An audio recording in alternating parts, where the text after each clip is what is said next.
Sa pagdinig sa Kamara, binigyang diin ng mga mambabatas ang kahalagahan ng pagkakaroon ng short-term solution para sa agarang pagdaragdag ng supply ng langis sa bansa.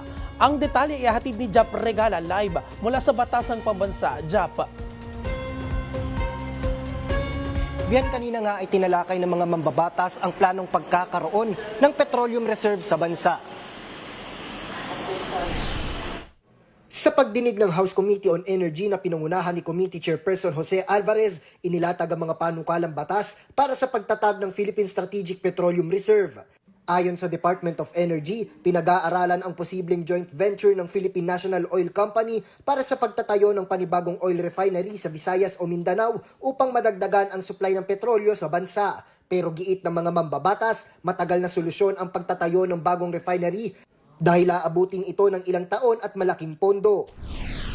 We have to work within the constraints of having one refinery at the moment. And look at it for the next 3 to 5 years. We have only one refinery. Because to put up a second refinery, you need at least $2 to $3 billion in investment. You have to amend the laws, the tax law. So we have to do something now. Now or for the next 2 to 3, 4, 5 years. Because the second refinery, Use Excellence, by the time they're here, they've already retired. Ayon naman kay Assistant Minority Leader Iris Marie de Mesa Montes, mahalagang magkaroon ng short-term at long-term solution para hindi maulit ang kakulangan sa supply ng langis tuwing may krisis. Ito pong proposal na ipa-file natin, I suggest that we include provisions for the short term.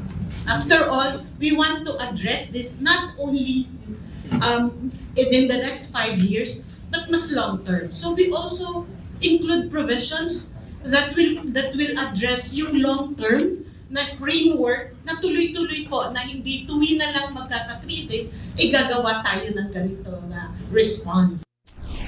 Samantala, kinumusta rin ng mga mambabatas ang mga nasabat na petroleum products ng Bureau of Customs sa ilang pantalan sa bansa. Ayon sa BOC, may mga kumpanya at individual lang napagmulta at naparusahan dahil sa illegal na transaksyon kaugnay ng petroleum products.